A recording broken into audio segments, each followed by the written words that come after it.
रमाकान्तं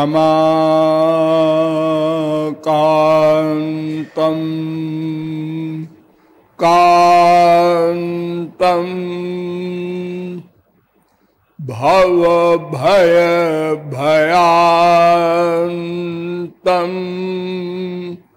भवसुखं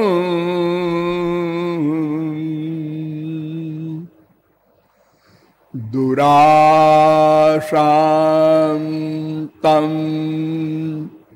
शान्तं निखिलहृदिभान्तं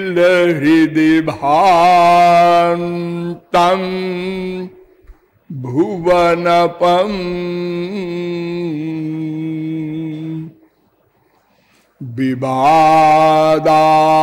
विवादान्तं दान्तं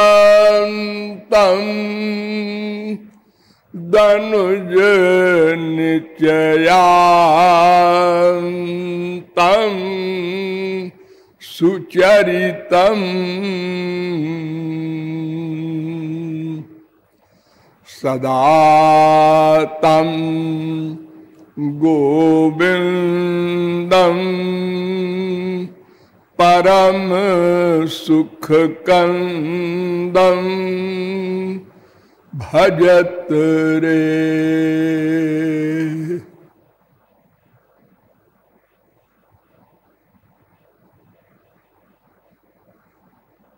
कदा द्रक्ष्यामि नन्दस्य बालकं नीपमालकं पालकं सर्वसत्त्वानां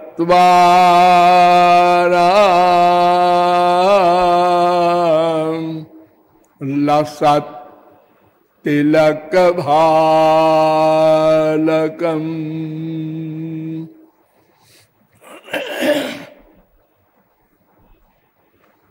नमः कमलनाभाय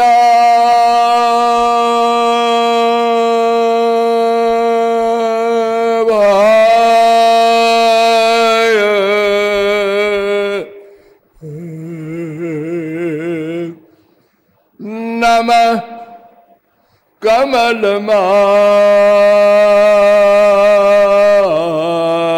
कमलमालिने नमः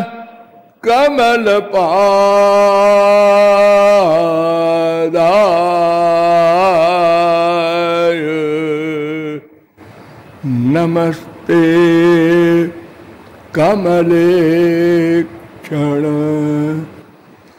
यो ब्रह्माणं विदधाति पूर्वं यो वै वेदांश्च प्रहिणोति तस्मै तद्वन् हा देवमात्मबुद्धिप्रकाशं मुमुक्षुर्वै शरणमहं प्रपद्ये।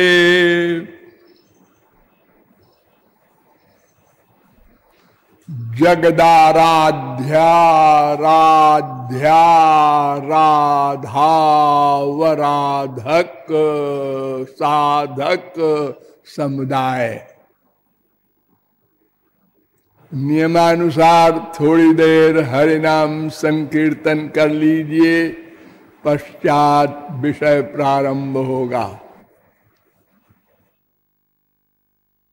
भजो गिरिधर गोविंद गोपाला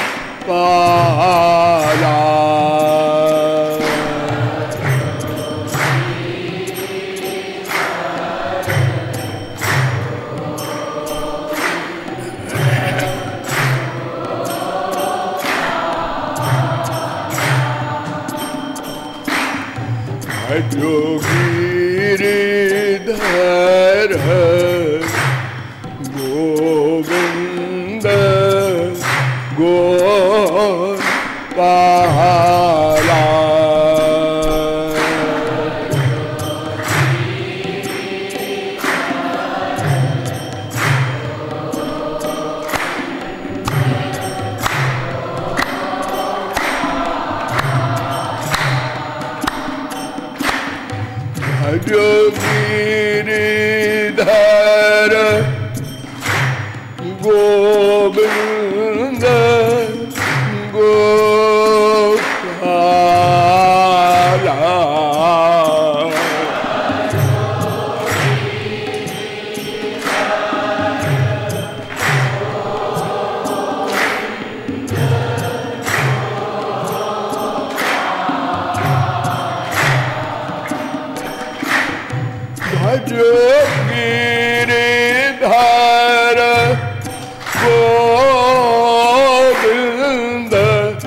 मनोहर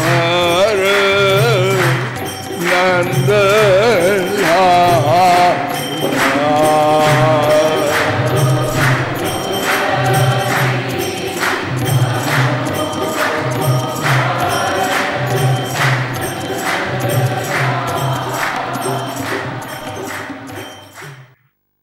बोलिए आनंद कंद वृंदावन चंद्र की।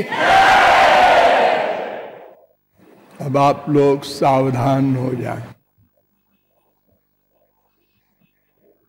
मैं कौन, मेरा कौन, इन दोनों प्रश्नों के समाधान में अब तक आप लोगों को बताया कि विश्व का प्रत्येक जीव बिना किसी के सिखाए स्वाभाविक रूप से एकमात्र आनंद ही चाहता है।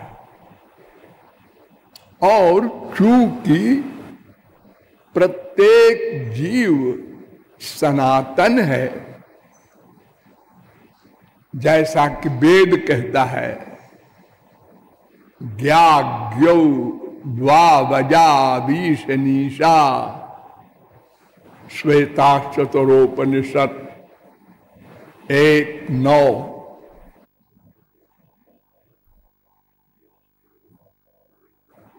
ये नारद परिव्राजकोपनिषद में भी मंत्र है 9:8।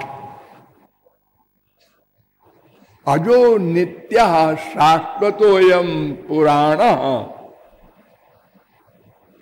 कठोपनिषद 1:2-18।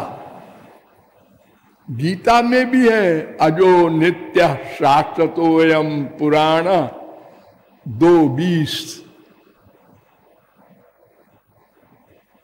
रामायण में भी है ईश्वर अंश जीव अविनाशी।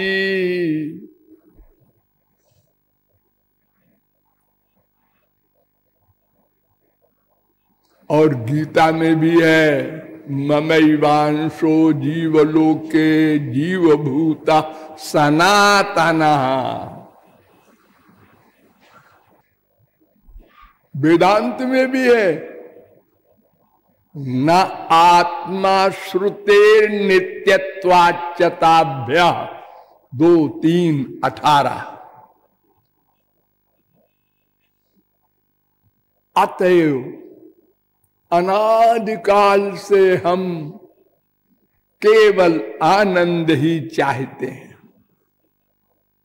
और चूंकि कोई जीव एक क्षण को भी अकर्मा नहीं रह सकता, अतएव अनादिकाल से प्रतिक्षण केवल आनंद प्राप्ति की ही रिसर्च कर रहे हैं।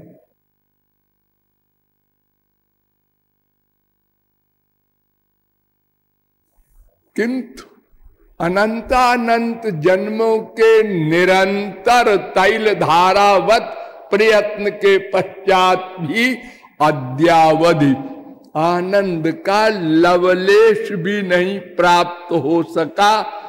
और उसके विपरीत दुख बढ़ता जा रहा है, क्योंकि हम कर्म करते हैं और कर्म में बंधते जा रहे हैं।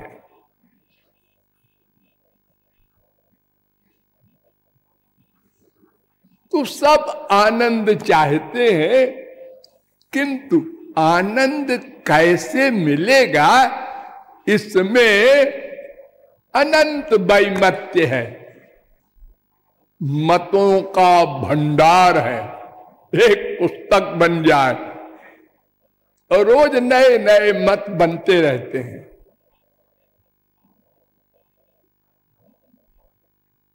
फ्रैंक एल रिले एक बहुत बड़ा फिलॉसफर हुआ है, उसने सारे मतों को इकट्ठा किया है तो कहा है कि भाई ये 11 मत कुल हैं, इन्हीं के अंतर्गत सब मत हैं।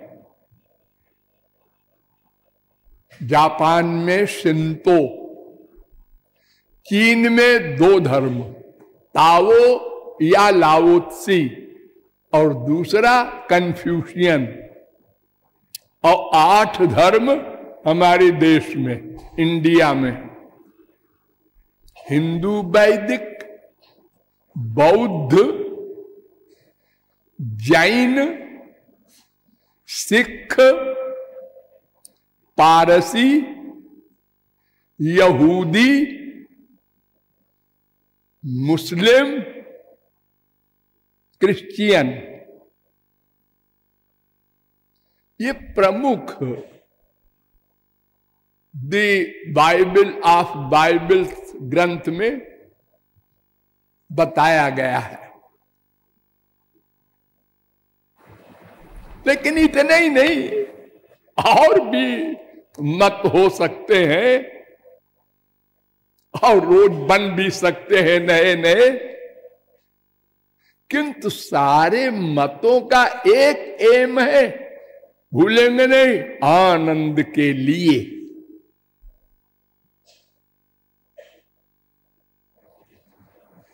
विदेशी फिलॉसफरों में हमारे देश में एक सिद्धांत जो सबसे निकृष्ट है वो बना, उसका नाम है चारवाक सिद्धांत। चारवाक ये किसने बनाया? हमारे देवताओं के गुरु ने, बृहस्पति ने। क्या सिद्धांत बनाया? यावत् जीवेत सुखम जीवेत ऋणं कृत्वा घृतम पिबेत। जब तक जिए सुख से जिए, कर्जा करके घी पिए। मरने के बाद कुछ नहीं होना जाना, बस जो कुछ है इसी वर्तमान देह में है। ये लोग परलोक को पाप और पुण्य सब चक्कर में न पड़ा करो। ये मत बृहस्पति ने बनाया।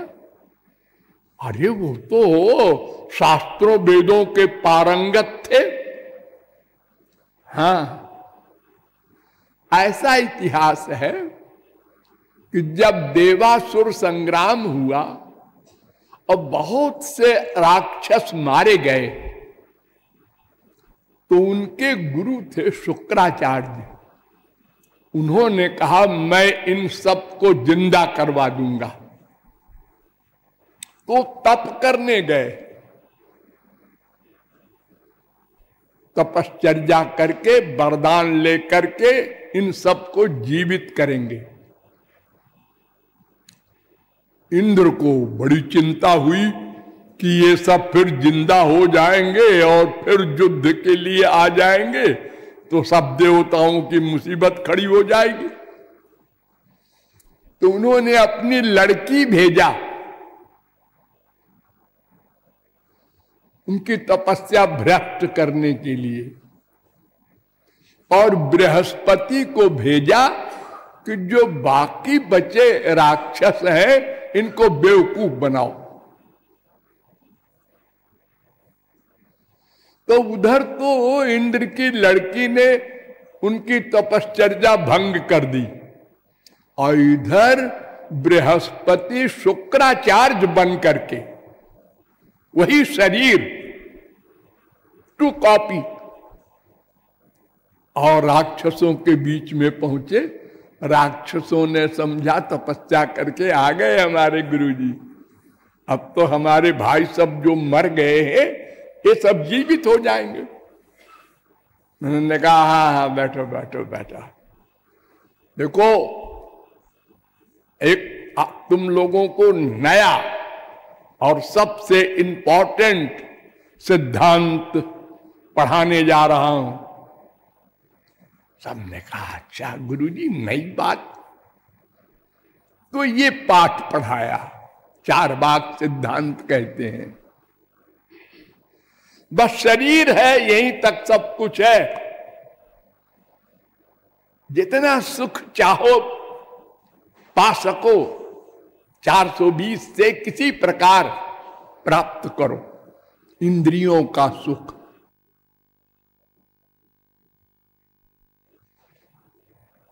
तो ये इंडिया का है चारबाग सिद्धांत। विदेशी लोगों ने ये सिद्धांत सुना तो उन्होंने कहा भाई ये सिद्धांत तो गलत है। इंग्लैंड के हाब्स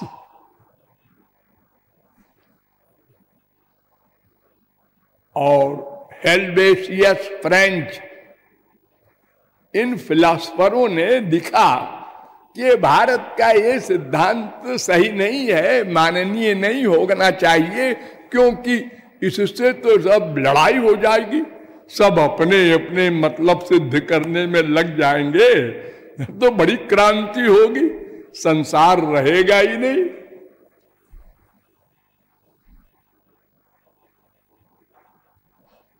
तो स्वार्थ के साथ परार्थ भी होना चाहिए, 50-50। इस सिद्धांत के मानने वाले संसार में बहुत लोग हैं।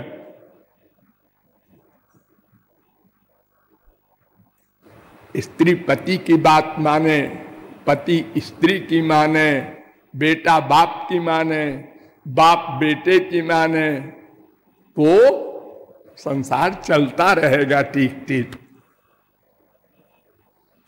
तो केवल अपनी ही मनवाने की चेष्टा करेगा तो लड़ाई हो जाएगी, होती है। तो बटलर आया, उसने कहा भाई ये हॉब्स और हेल्वेशियस का सिद्धांत भी ठीक नहीं है, केवल परार्थ परोपकार करना ये सिद्धांत होना चाहिए।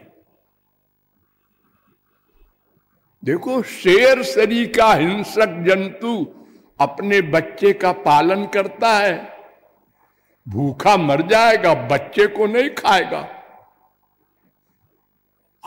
पैदा होते ही शेरनी और शेर बच्चे को चाट चाट के उसकी गंदगी साफ कर देते हैं।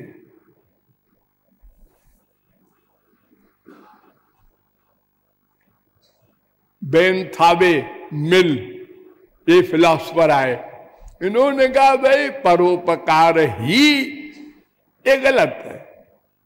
भला कोई व्यक्ति परोपकार ही करेगा, अपने स्वार्थ को भूल जाएगा?